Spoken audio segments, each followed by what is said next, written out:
A jurista Janaína Pascoal, comentando o andamento dos inquéritos conduzidos por Alexandre de Moraes, do Supremo Tribunal Federal, questionou matéria que expunha os donos de um site que transmitiu o discurso do presidente da República. Janaína publicou o link de uma matéria da velha imprensa que dizia: inquérito identifica donos de canal que transmitiu live de atos contra o STF. Janaína questionou: só uma pergunta. Qual lei criminaliza a prática de monetizar vídeos? Eu desconheço. Podem as pessoas ser investigadas por crimes, entre aspas, não previstos em lei? Qual manual de direito penal prevê essa possibilidade?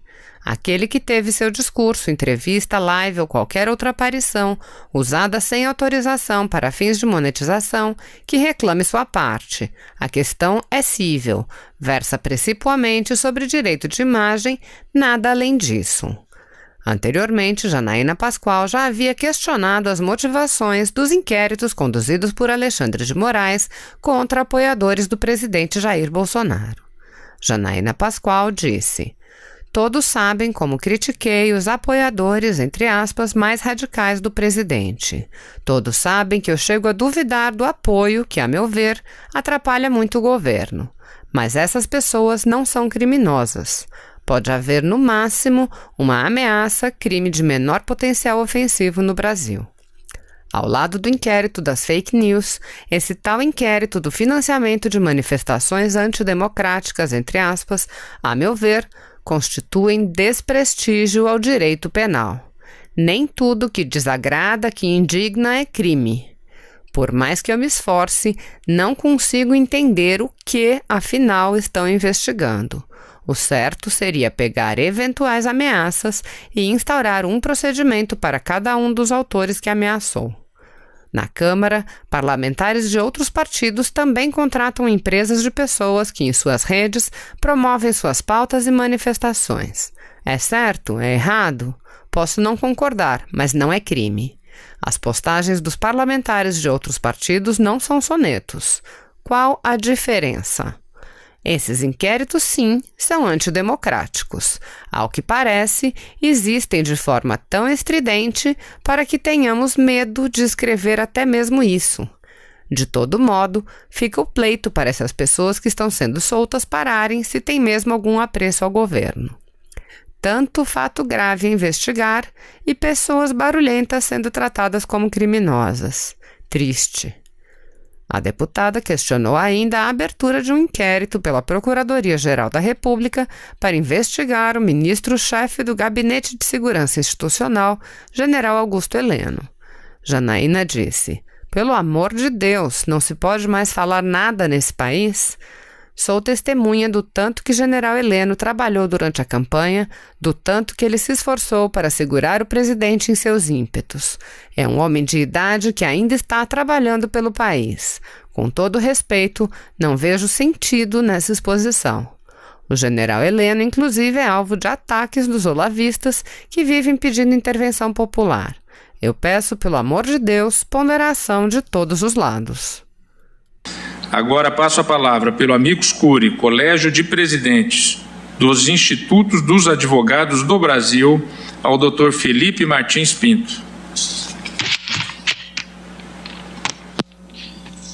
Excelentíssimo presidente, ministro José Antônio Dias Toffoli, saúdo na pessoa de Vossa Excelência os eminentes ministros deste egrégio tribunal e, de forma especial, o eminente relator, ministro Edson Fachin.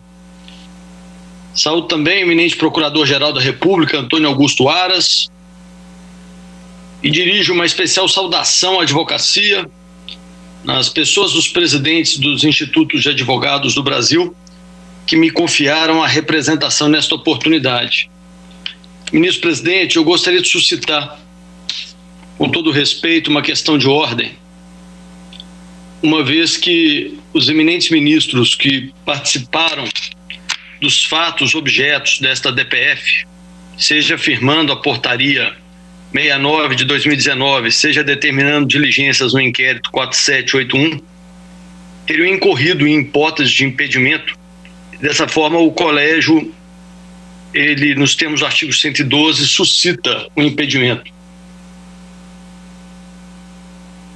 indago ao presidente se eu seguiria ou se seria apreciada a questão de ordem.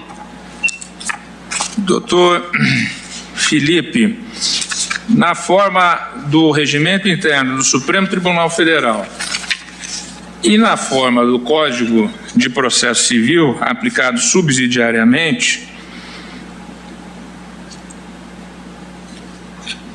em primeiro lugar, não compete a amicus curiae apresentar esse tipo de pleito.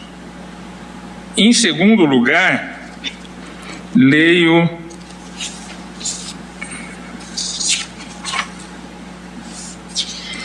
do artigo 279 do Regimento Interno. A suspeição do relator poderá ser suscitada até 5 dias após a distribuição. A do revisor em igual prazo, após a conclusão dos autos, e a dos demais ministros até o início do julgamento. Pelo CPC, artigo 146, caput, no prazo de 15 dias, a contar do conhecimento do fato, a parte alegará o impedimento ou a suspeição em petição específica dirigida ao juiz do processo, na qual indicará o fundamento da recusa, podendo instruí-la com documentos em que se fundar a alegação e com rol de testemunhas. Essa presidência não recebeu nenhuma petição em sentido de impugnação da participação de nenhum dos ministros, dos 11 ministros que compõem a Corte, por parte daqueles que são requerentes, por parte da Advocacia Geral da União ou por parte do Ministério Público. Indago do eminente relator se Sua Excelência recebeu alguma petição fundamentada nos autos a respeito de impugnação da participação de algum colega. Senhor presidente, eminentes pares, cumprimento o doutor Felipe Martins Pinto. Não há nos autos, senhor presidente, de maneira expressa, esta manifestação ou este requerimento que agora vem de ser apresentado da tribuna. Agradeço ao ministro relator, mas para trazer toda a transparência possível a esse julgamento, doutor Felipe, eu me comprometo, embora não haja da parte do Instituto a competência para esse julgamento, caso seja possível, nós faremos a coleta dessa preliminar. Tá bem? Vossa Excelência pode prosseguir no seu tempo.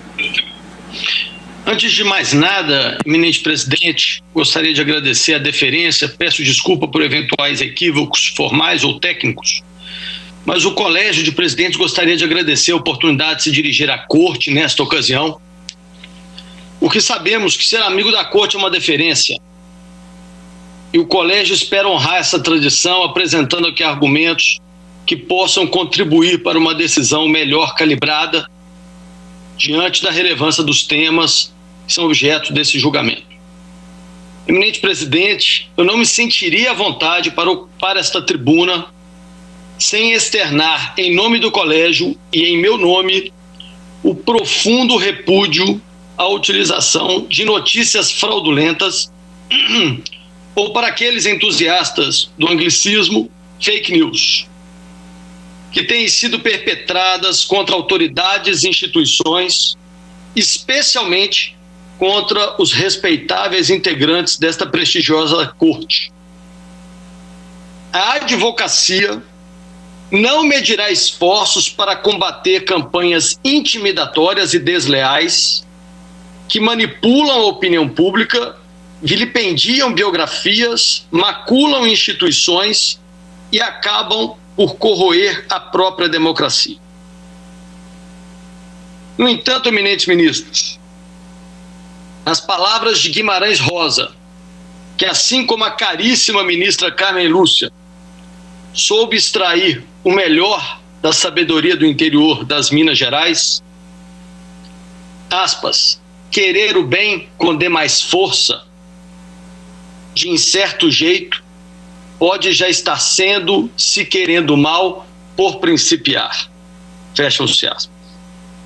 Ministro Edson Fachin, em um contexto de instabilidade política, fratura social e insegurança jurídica, este julgamento tem o condão de renovar no povo a confiança nas instituições democráticas. A presente ação, muito além do questionamento da inconstitucionalidade da Portaria 69 de 2009 e do consequente inquérito 4781, representa uma defesa do Supremo Tribunal Federal, aspas, que sempre se caracterizou como um solo historicamente fértil em que germinou e se desenvolveu a semente da liberdade. Fecha aspas, trecho do memorável voto do eminente ministro Celso de Mello na DPF 395. Feitas essas considerações iniciais, repassarei muito objetivamente os principais argumentos que sustentam o pedido de declaração de inconstitucionalidade e que já foram brilhantemente desenvolvidos no parecer da lavra do professor Dotti e está juntado aos autos e distribuído em memorial. Por brevidade, adianto que não irei abordar as questões preliminares, já bem exauridas pelo autor da DPF. No presente caso, há um conjunto de razões jurídicas consistentes e que sustentam a inconstitucionalidade da portaria, bem como da tramitação do consequente inquérito. E passo a percorrer cada uma delas. As duas primeiras linhas de argumentação enfrentarei a voar de pássaro, para poder me dedicar com mais denodo às três outras. Em primeiro lugar, como bem exposto tanto na peça inaugural quanto em manifestação da Procuradoria-Geral da República, houve uma atuação direta do Poder Judiciário na condução de investigação de natureza criminal fora dos parâmetros regimentais. E, como segundo argumento, mas correlato ao primeiro, constata-se uma ofensa ao preceito fundamental da separação de poderes. Não obstante, as tentativas frustradas da então Procuradora-Geral da República, Raquel Dodge, de avocar o procedimento e também, inclusive, de promover o seu arquivamento. Eminente ministro Marco Aurélio, as duas primeiras linhas de argumentação se somam a uma terceira. Inexiste uma justa causa para este inquérito, instaurado sem delimitação de tempo, sem delimitação de lugar e eventuais fatos, sem nem ao menos referência a eventuais fatos em concreto, e tampouco a indicação de possíveis autores.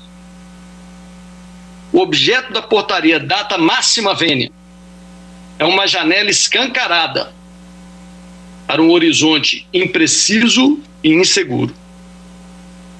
Vulnera-se o princípio da legalidade estrita e se agrega um forte elemento para a instabilidade jurídico-política do país, potencializada pela decretação de sigilo dos autos. Há ainda uma quarta linha de argumentação, na medida em que verifica-se que de ofício houve a determinação da abertura de um inquérito com uma escolha de um ministro para conduzi-lo. Não houve distribuição aleatória e não se trata de hipótese de distribuição por prevenção. Um cenário que viola a vedação a tribunal de exceção e também um princípio do juiz natural.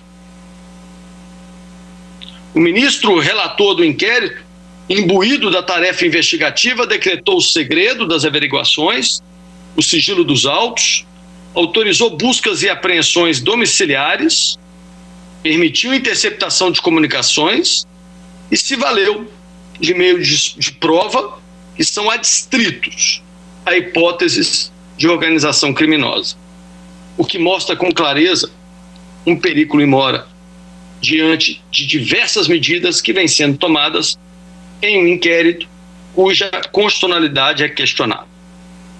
Eminente ministro Gilmar Mendes, a imiscuidade das funções de apurar e julgar compromete a imparcialidade do julgador.